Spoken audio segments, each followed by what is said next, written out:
Em 2012, durante uma maratona na Espanha, Fernandes Anaya surpreendeu o público. Ele era o segundo colocado da prova quando viu o queniano Abel Mutai, que liderava com folga, diminuir o ritmo a poucos metros da vitória por achar que já havia cruzado a linha de chegada. O que fez o espanhol? Ao invés de aproveitar a oportunidade para vencer a corrida, alertou o concorrente e o empurrou até a vitória. Um jornalista veio com o microfone e disse assim: "Por que você fez o que fez?" E o menino espanhol disse: "Fiz o quê?" Ele não compreendeu a pergunta. Ele tem valores de conduta em que essa pergunta não faz sentido. O jornalista insistiu, disse: "Mas por que o senhor fez isso?" Ele disse: "Isso o quê?" Ele não compreendeu, ele não achou que houvesse outra coisa a fazer do que aquilo que ele houvera feito. O jornalista insistiu: "O senhor deixou ele ganhar?" Ele disse: "Eu não deixei ele ganhar, ele ia ganhar." Mas ele falou: "Então, mas ele estava distraído." Ele disse: "Então, se eu ganhasse desse modo, qual seria o mérito da minha vitória? O que é que eu ia pensar de mim mesmo, quieto, sem câmeras?" Aliás, ele disse uma coisa mais interessante: se eu subisse no pódio, no lugar de número 1, qual seria a honra da minha vitória? Qual seria a dignidade do meu sucesso? Mas aí ele disse a coisa mais bonita que eu vi em 2012. Ele disse: se eu fizesse isso, o que eu ia falar para minha mãe? Sabe por quê? Porque a mãe é o último reduto que você não quer envergonhar.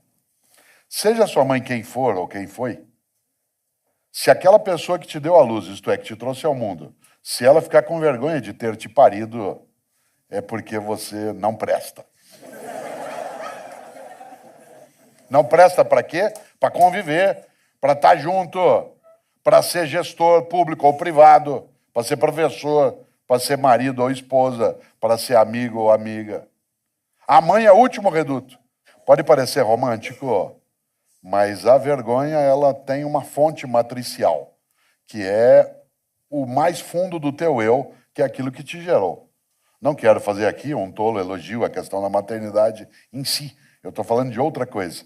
Aquilo que você não quer envergonhar. Immanuel Kant, grande filósofo alemão do século XVIII, tem uma frase que é estupenda. Ele dizia, e esse é um princípio que vale para qualquer lugar, ele dizia: tudo que não puder contar como fez, não faça. Tudo que não puder contar como fez, não faça. Porque se há razões para não contar, essas são as razões para não fazer. Claro que ele não está falando contra sigilo e privacidade. Ele está dizendo, tudo que não puder contar como fez. Porque se alguém ficar sabendo, você vai ficar com vergonha de ter feito, então nem faça. Nesta hora, eu citei várias vezes algumas religiões. Me lembro, talvez, daquela que para mim é a mais forte expressão ética que já vi, que aparece numa das cartas do apóstolo Paulo dos cristãos. Está lá no capítulo 6, versículo 12. O apóstolo dos cristãos escreveu: tudo me é lícito, mas nem tudo me convém. Isto é, eu posso fazer qualquer coisa, porque eu sou livre, mas eu não devo fazer qualquer coisa.